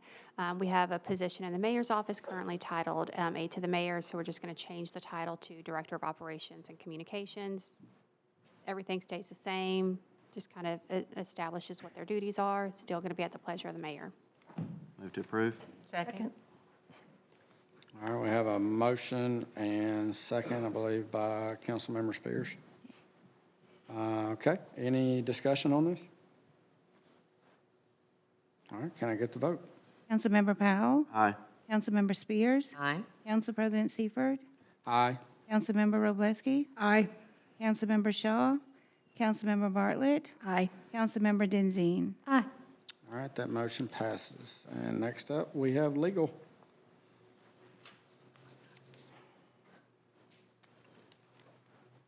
Good evening. I have 4 items for your consideration this evening. 3 of those are first readings. The first item is Resolution Number 2025-301R. This comes at the request of the General Counsel of the Healthcare Authority of North Alabama and the Huntsville Hospital Board. This resolution authorizes the Third Amendment to the Articles of Organization and appointment of board members to the Healthcare Authority of North Alabama. This entity is also called the Health Group of Alabama, and it's an arm of the Huntsville Hospital system that handles laundry and supply chain services for the hospitals in the system. And by state law, this entity has to be housed under a municipality. Originally, that was the city of Muscle Shoals. In 2017, the city of Madison accepted the health group as its home municipality.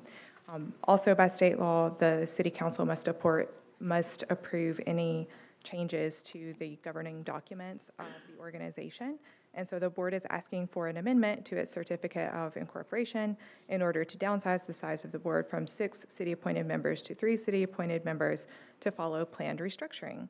And the nominees proposed to be added to the board tonight are Mike Goodman, Jim Bolte, and Janice Johnson, and all of these currently serve on the board of the Huntsville Hospital Foundation. Huntsville Hospital Board proper, not foundation. Move to approve? Second. A motion and a second. Is there any discussion? Can I get the vote, please? Councilmember Roblesky. Aye. Councilmember Powell. Aye. Council President Seifert. Aye. Councilmember Spears. Aye. Councilmember Shaw. Councilmember Bartlett. Aye. Councilmember Denzine. All right, that motion passes. Thank you. I also have for your consideration ordinance number 2025-302. This is a first reading for an ordinance to authorize a franchise agreement with Unity Fiber Gulf Co. LLC. This is a subsidiary of Unity Fiber, and the city already has Southern Light, which is also a Unity subsidiary operating in the city and paying franchise fees every year. But due to a planned expansion of Unity's fiber network, they have formed this new entity, and they're asking cities around the state to approve a new franchise agreement. So that's why you see the request in front of you tonight. This agreement is the same as the Alabama Fiber Network Agreement that you all saw a few weeks ago. Under the agreement, Unity will pay a 5% franchise fee, and then they're also offering free fiber connections to certain city facilities. If you'll recall, there were a few of those that Alabama Fiber agreed to handle, and Unity's also agreeing to help with those, and some others that Alabama Fiber may not get to, like Palmer Park and Dublin Park, et cetera. Unity's General Counsel will be here on October 13th ahead of the vote in case you have any questions for him, and I'll be happy to take any that you have as well. Okay. Thank you, ma'am. Thank you. Okay, and next I have first reading for ordinance number 2025-230. This authorizes an amended and restated lease license and management agreement with BallCorp LLC. The city and BallCorp have been negotiating an amended agreement due to Major League Baseball regulations and the parties' desire to collaborate on current and future capital projects at the ballpark. This amended license agreement provides for the following things. First, it restructures certain revenue provisions and provides for BallCorp to pay a minimum of $1 million in venue license fees, including applicable sales and liquor taxes each year during the term of the agreement. It provides for an alternate formula-based payment structure in which, if the parties reach a separate agreement to construct additional capital projects at the venue and the city issues debt to pay for construction, BallCorp will pay increased license fees, and the city will also dedicate certain lodging tax proceeds, which are dedicated in the city code. And there's a companion ordinance amendment that follows this for first reading that actually makes and confirms those dedications. This agreement also would confirm the parties' collaboration in the construction of the new single-story outfield building that's currently under construction at Toyota Field. It provides for the city to construct a new parking lot to better serve the venue on land purchased last year, and it incorporates new Major League Baseball terms into the license agreement, among other updates. If the City Council approves this, it will be considered pursuant to Section 94 of the Alabama Constitution, which provides that the City Council must publish a public notice at least 7 days in advance of any public meeting on the matter. and make certain representations in any ordinance or resolution approving the agreement. So we have a notice ready to go. We're inviting public comment at the meeting on October 13th. Okay. I just have one question. Is there a time time is of the essence? Gosh, I can't speak suddenly. Is there a time of the essence thing going on here? Is there a reason we're doing this right now? We're doing this because we have been talking about this for like at least 2.5 years, and I know at least, I know myself been talking about it for, gosh, I think the first meeting I had on it was March of '24. So from the standpoint of hearing BallCorp requests and seeing tax revenues decrease from the standpoint of non-baseball events and those things, where they would like to see about being incentivized to do more of those events. And then also hearing questions from the community from the standpoint of the capital investments we were making of where's BallCorp's skin in the game, as well as addressing, I think, some shortfalls we had in the original agreement, remedies. This brings a lot of those to close. So the intent there is to, quite frankly, stop kicking the can down the road and poop or get off the pot. So that's why we're bringing this forward, and that is why it's coming up for a first reading, and we have the opportunity to vote it up or down on 13 October. Okay, I know we talked a lot about the 4 stories and that in the last couple of years. Mm-hmm. This is kind of a change. This is more because they're not making as much, so we're going to incentive. Why are they not self-incentivizing? Why do we have to incentivize them? They are an independent business. Okay, so the best way I know how to, and this is just John's analogy, I may be wrong, but you're trying to lose a bunch of weight, and you got 2 of you, they're trying to lose a bunch of weight. You're getting on the exercise bike, you're going out and running, you're going out and lifting weights, and you're doing all these things. And for every pound you lose, person over here eating Cheetos and watching TV and staying on the couch, well, they're losing a pound too. That don't really incentivize you to continue to do your stuff so you lose weight so that they can continue to lose. And with what BallCorp is saying right now and looking at what it is they're going out and doing a lot of the work to bring in the outside baseball events. They're going out and marketing it.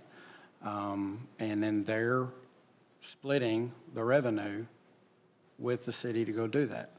From their standpoint, they're saying that doesn't incentivize them to go do it. They can't hire additional staff with the revenues that they're getting from that split so that they're not working who they have to the bone. And that's from them. So then we have to take tax money from a hotel that's not part of it now to pay a difference later on? That's only if we do a capital improvement. If we don't do a capital improvement, then lodging tax does not come in. Okay, but the capital improvement is tied to the Major League Baseball telling us what has to happen. no, it's not. The capital improvement is tied to anything the city with BallCorp decides to do in the future to help keep the venue new. I actually did a case study a long time ago on Joe Davis and with the Stars. And part of what made them leave was the fighting between the city and ball club. I'm not saying there was blame either way, there's blame on both sides. And they stopped investing in the venue. Both of them did. And they fell out of compliance. And then you've also seen that if venues do not stay fresh and stay new, people stop coming. That's why you see hotels refurbished. That's why you see places redo things over time to keep it new, to keep people wanting to come. Yes, over time, but we haven't had the stadium that long, and it's still in really good repair. And case in point is having to add the clubhouse because Major League Baseball said we needed to, not because we had deteriorating buildings.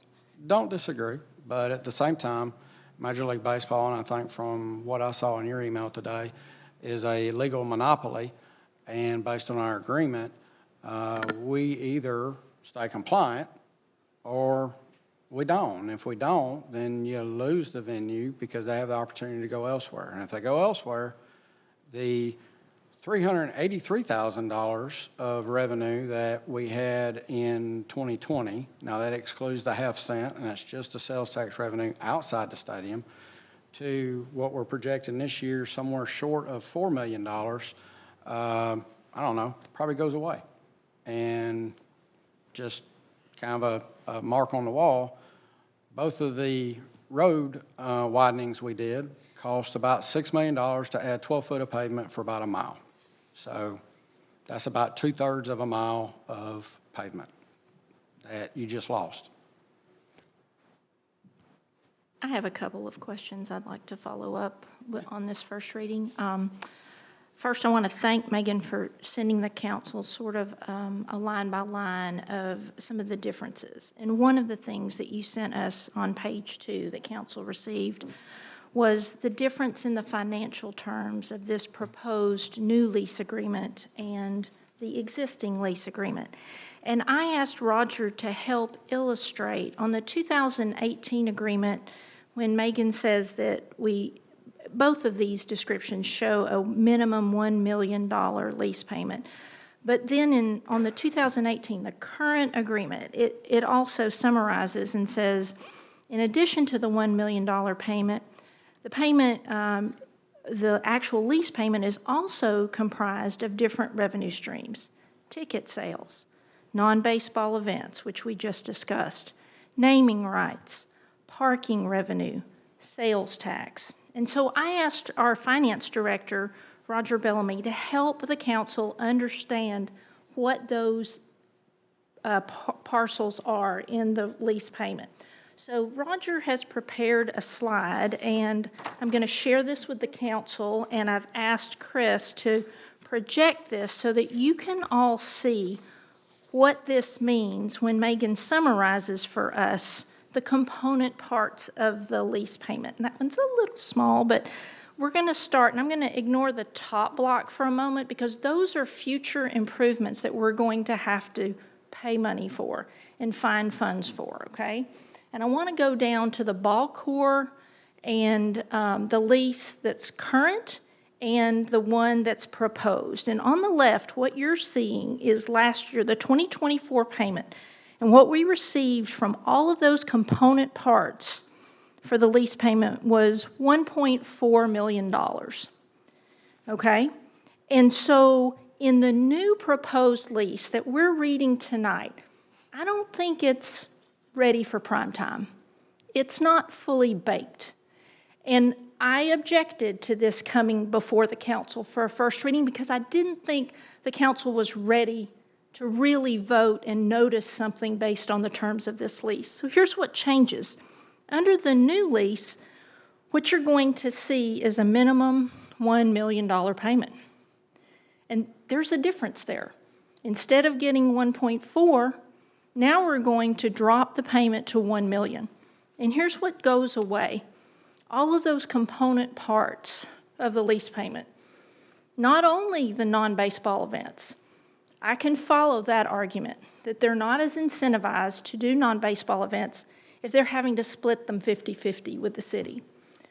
So the argument is they should get to keep all of the profits from non-baseball events, and then they'll do more.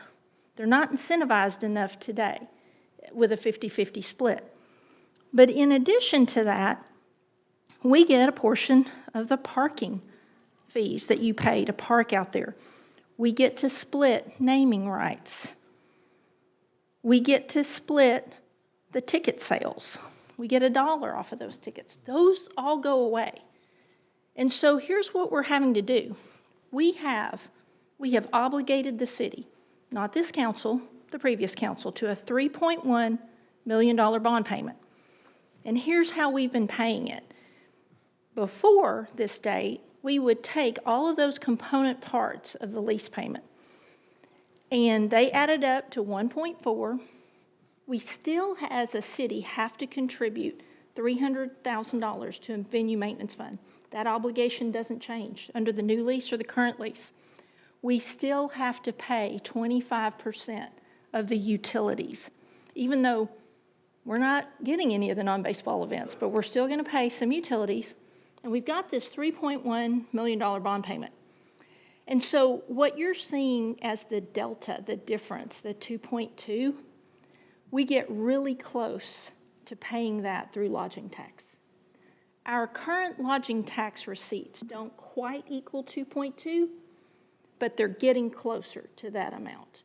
So right now, we're subsidizing that bond payment. But if you vote for this current lease, what you're now seeing is a delta of 2.6.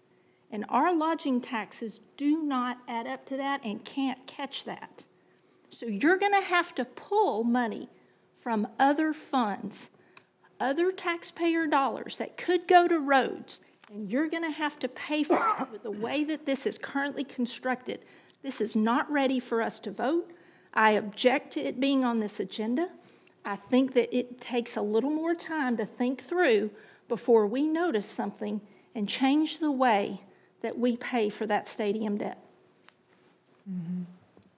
Now, I would like to ask our finance director his advice, because he's the one that has to help us pay these bills. And Roger, I need your honesty and your candor. I need to know, in your best advice, is this lease, this amended lease, something this council should approve? Let me put it this way. If I was in your seat, I'd vote no. I don't think it is a balanced contract between the city and BallCorp. One thing that people don't realize, on the right-hand side of that $1 million, half of that's made up of sales taxes. They get to credit the sales taxes from the store, from the food and beverage, liquor tax, and business license. They get to credit that off that $1 million and only pay us the difference. So currently, when we show this $1 million payment from BallCorp, what you're saying is they're not handing us $1 million in cash from their receipts, their profits. They're getting credit, almost $500,000 for all the sales and liquor taxes that are generated from the venue. Yes. All right, let's scroll down for a moment, Chris, and let's look at what else is up. At the top, I wanted the council to also know what the next council's going to have to pay for. These are expenses, and Roger, do you want to go through and tell us what we're going to have to help pay for to improve the stadium? At present, the land for the parking lot has already been paid for. We paid cash when we bought it. The improvements is the $2.2 million. We're trying to come up with enough cash to do the improvements and do the one story on the right-hand side. The $9 million is right now what it's going to cost to build the one story. So you've got $11 million coming into play that we're trying to pull enough cash together to pay cash for. And improve the stadium, meet Major League Baseball requirements, but now we're being asked to take less money from BallCorp. Correct.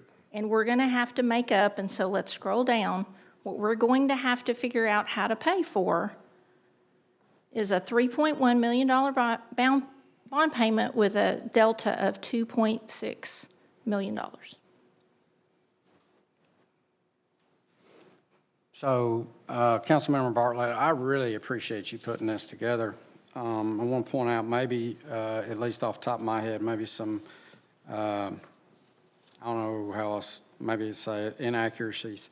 My understanding is, if we'll scroll to the top there, Chris, in recent discussions and what Gerald, our facilities director, has been able to do and looking at the improvements for the parking lot, my understanding is it's not 2.2. That number, off of memory, I'm going is 1.7 or 1.2. Does that?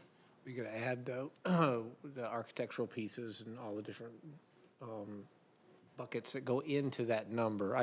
Well, that's already been paid for. We've already. So actually, I have the sheet from Gerald. You do? And you are correct. One portion of the parking lot is 1.71248. However, there is another portion of the east parking lot with lights that comes to 1.275. And on top of that, there are other discretionary expenses that could occur if we were to do all of the landscaping. And then we have erosion problems on the hill. So if you looked at Gerald's list, that 2.2 is the most conservative number I've seen in terms of the expenses that we're going to have to pay on the parking lot. This is not the time to amend this lease. We should not be in a rush to do this. Okay. One other area I think that is also key to point out is on the table on the right, on the bottom, starting in calendar year 2026, our payment will actually be $1.5 million, which would be, the terms of the agreement would become effective in 26, in which April of 26, they would pay the $1.5 million for calendar year 25. In 27, they would step down to $1.25 million that they would pay against calendar year 26. And then 28 would be 1 1/8, and then in 29 would be when the 1 million floor comes in, that or the equation, whichever is greater. So if I'm looking at this table, that would actually reduce the lease payment to, from our standpoint, from 2.62 to 2.1. And I think that's somewhere what we're projecting. I can't remember the exact number for lodging taxes. And where I'm coming to with that is when I look at what things are needed to help pay those bills,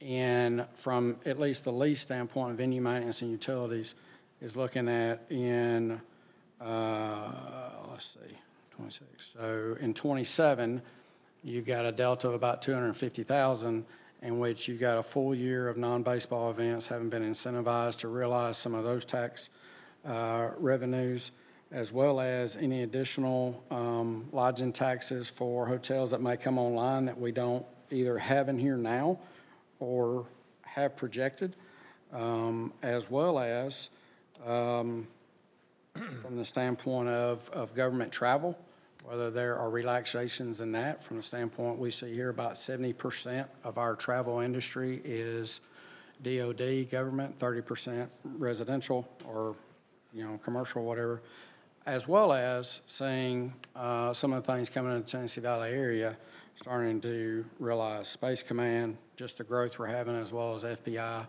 and other things that may be happening around that time frame. So I look at it as you've really got about a $250,000 delta in calendar year 27 to overcome. Yes, you have the parking lot and those things to do, and I do believe there are other ways to value engineer or reduce those bills to help pay for those.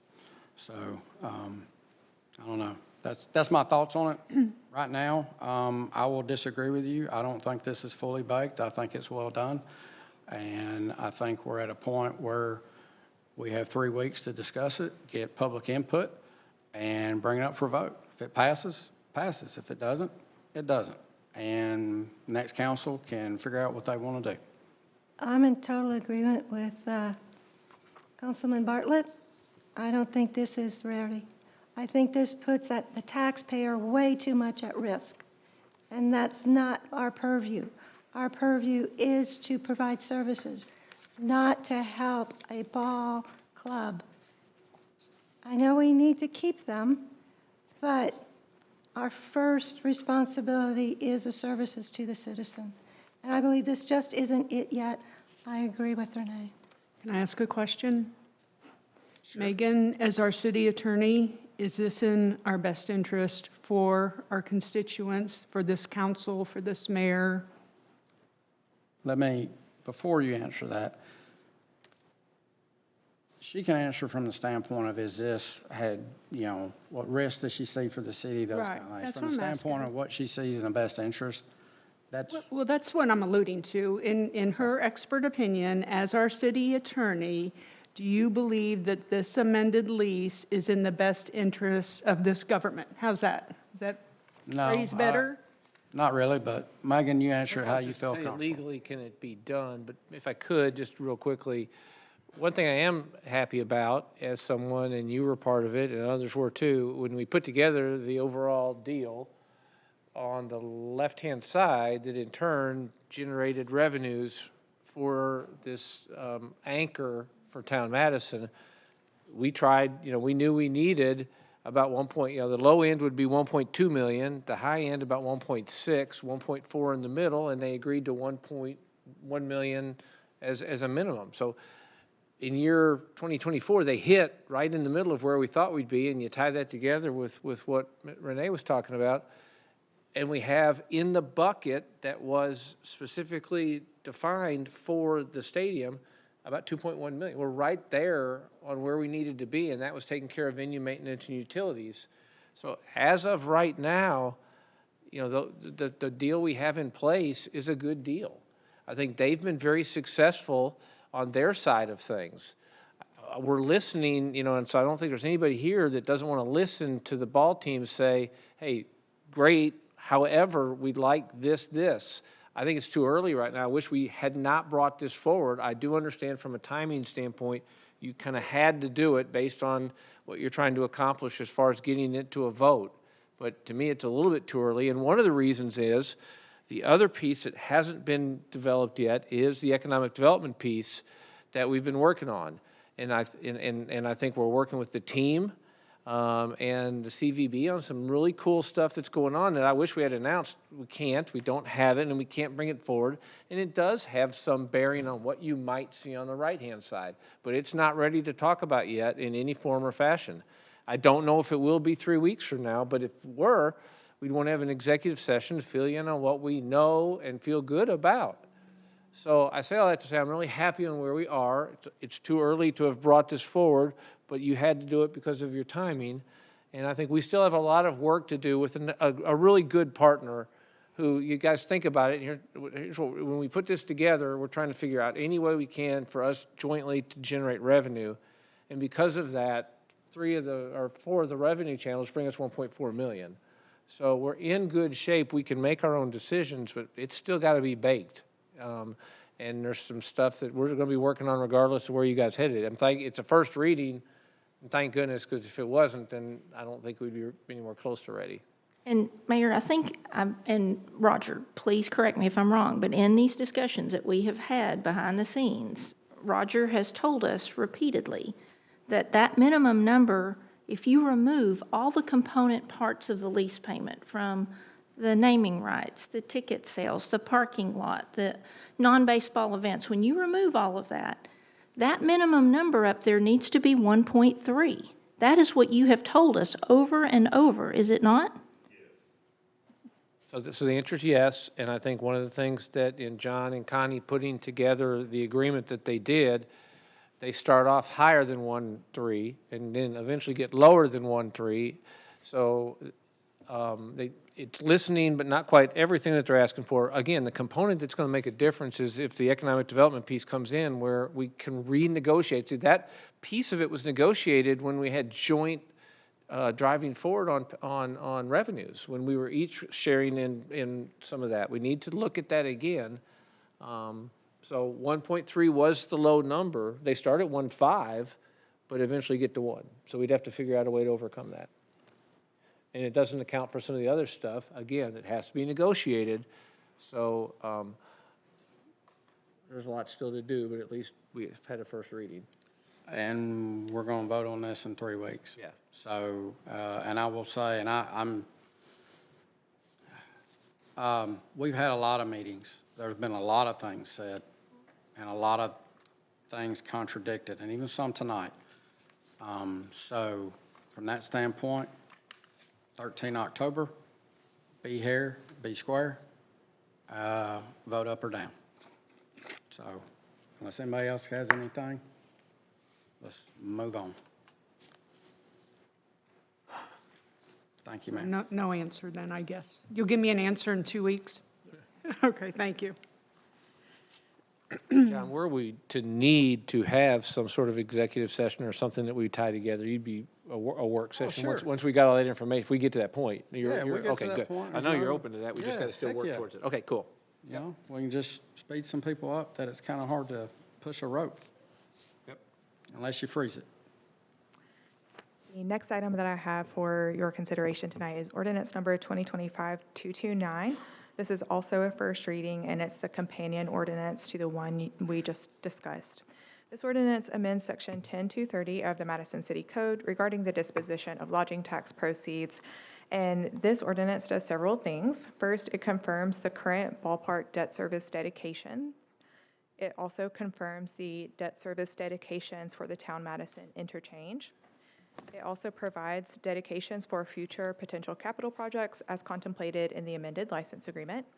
And it removes the earmark of lodging tax revenue for a hotel project that was contemplated in 2018 but not completed. And that's all I have for you this evening. I have one question about this amended ordinance. We have to clean up the ordinance anyway. Regardless of what happens on the lease, this still needs to move forward, even if the vote fails. That's true, but I would bring back a different version of this because this does refer to the draft agreement. So if that fails, then I'll update this and then present it to you all for another first reading and vote. Okay. Thank you. Okay. Thank you, Megan. All right. And I'll just encourage you guys over the next 3 weeks, get your questions in. And citizens as well. We'd like to hear your feedback. Okay, planning? All the way in the back.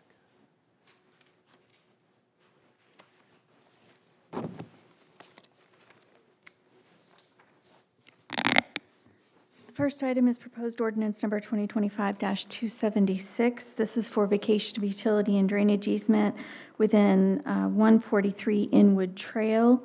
And you can see the property there. They are requesting vacation of a part of the easement on the side of the property to accommodate a retaining wall. All the parties have signed off on it. We're recommending approval. Move to approve. Second. All right, we have a motion and a second. Is there any discussion on this? The homeowners are building the retaining wall? Yes. Okay, thank you. All right, can I get the vote, please? Councilmember Spears? Aye. Councilmember Roblesky? Aye. Council President Seifert? Aye. Councilmember Powell? Councilmember Shaw? Councilmember Bartlett? Aye. Councilmember Denzine? All right, that motion passes. Your next item is proposed ordinance number 2025-277, also a vacation of utility and drainage easement. And this is with lots 8 and 9 of Block 2 of East Manor subdivision. This is property that is located on Brentwood Lane, and they're requesting vacation of the existing easement that separates the two lots. You recall that this property was annexed and zoned into the city not too long ago. And all the parties have signed off and are recommending approval. Move to approve? Second. All right, motion and a second. Any discussion? Can I get the vote, please? Councilmember Roblesky? Aye. Councilmember Bartlett? Aye. Council President Seifert? Aye. Councilmember Spears? Aye. Councilmember Powell? Councilmember Shaw?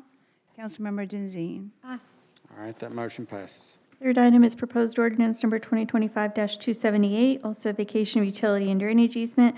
This is within lots 178 and 179 of the Bellawood subdivision. You can see the hashed area there, and this is just portions of the lot that have been removed out of the floodplain.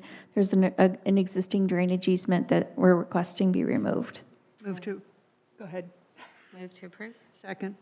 We have a motion and a second. Any discussion? I could have cheated, snuck in while they were discussing. All right, can I get the vote, please? Councilmember Spears? Aye. Councilmember Roblesky? Aye. Council President Seifert? Aye. Councilmember Powell? Aye. Councilmember Shaw? Councilmember Bartlett? Aye. Councilmember Denzine? Your next item is just a first reading. This is proposed ordinance number 2025-289, also vacation utility and drainage easement. This property is on the south side of Gillespie at Browns Ferry. You'll recall that there was an annexation related to this property. You can see the existing utility and drainage easement that goes through the property that's already in the city limits, and they're requesting vacation of that for future construction. And we'll be back at your next meeting asking for action on this item. Okay. Thank you, Mary Beth. And I think this is our last planning item. Oh, no, one more. Sorry, getting excited there. I think you got two more. Yeah, proposed ordinance number 2025-290. This is vacation utility and drainage easement within lots 7A and 7B of Arlington Park subdivision. This is a first reading. This is a property at the southeast corner of Royal Drive in Westchester. This is an industrial property. They're consolidating the lots for future projects. We're asking to vacate the easement that separates the two lots currently. And then again, first reading. Did we have this up before, or did we have one that was just similar to this? Just similar, They all run in together. sort of. It's like the same Yeah. exact, almost footprint. Yeah, Okay. They use different hatch patterns. yeah. Go ahead. Okay. And the last planning item is proposed ordinance number 2025-291, vacation drainage easement within lots 122 through 124 of the Bellwoods Phase 4. And this is a first reading, and we'll zoom out there. And so you can see a good portion of this property's got a floodplain easement, drainage easement on it, and they've raised the site out of the floodplain. So we'll ask for your action on this at the next meeting. All right. Thank you. Thank you, ma'am. And next up, we have police.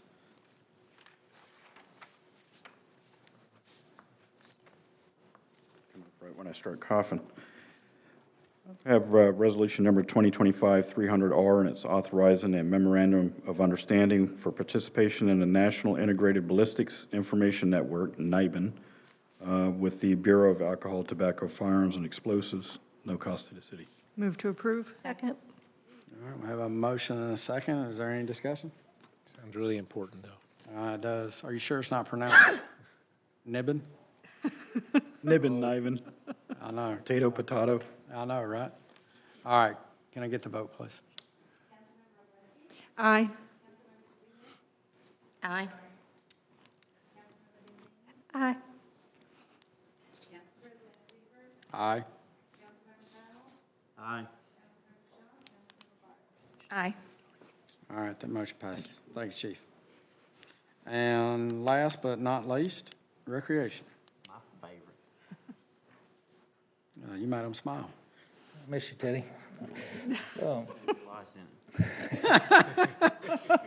You know, the answer to that might be yes. I have Resolution 2025-294R, authorizing an agreement with the city of Huntsville for dispatch and scheduling services for the Mars Ride, or the Mars Bus Program, in the amount of $30,387.28. Move to approve. Second. We have a motion and a second. Is there any discussion? Can I get the vote, please? Aye. Councilmember Spears? Aye. Council President Seifert? Aye. Councilmember Robleski? Aye. Councilmember Shaw? Councilmember Bartlett? Aye. Councilmember Denzine? Aye. All right, that motion passes. Thanks, sir. Any miscellaneous business and announcements? No? Good luck President Seifert? tomorrow and get out and vote. Yep. Excuse me, Good luck. I'm out. Hang on. I have a go back, please. Yes, ma'am. I need to go to Resolution 2025, number 300R, to Police. Councilmember Spears. Can I have your vote, please? Okay, Which one was it? Show me that one. Well, She voted against police, but I'm not sure. Is that what you're saying? was it the last vote? It's the MOU. Police thing? Yes. Yes, I voted for yes. Aye. Aye. Thank you. All right. Motion to adjourn? Motion to adjourn. Just Wait, briefly. but wait, there's more? Briefly, we wanted to give you a quick reminder that there is a meeting to canvass the District 6 election, and it's next Tuesday. That's one of those mandatory meetings by law, and we're preparing the notice and the agenda to go out tomorrow. Thank you very much. And that'll be the 30th at noon? Noon. In here? In here. All right. So they have a quorum. 30th at noon in here. John, I'm not sure you'll have a quorum. I'm out of town. Y'all gonna have to figure out, that is required by law. Y'all gonna have to figure out how to get here. I'm sorry. It's required by law, 30th here at noon. I can't make unobtainium happen. Well, do we need a head count? I mean, you don't want to show up and not. Well, but we gotta do it. I mean, I've already asked Megan before on the original one. There are no other options. All right, well, I mean, just count, do you have 4? I mean, I gotta have 4. I know, Karen, But there are no Renee, other Connie? options. Will you be here a week from Tuesday? All right. It's a week from Tuesday at Right. noon. All right. I mean, we're gonna have to have 4, otherwise, 30th, Tuesday the 30th. I mean, it is what it is. We got a motion to adjourn? It's just me and Greg that are out. All right, y'all have a great evening.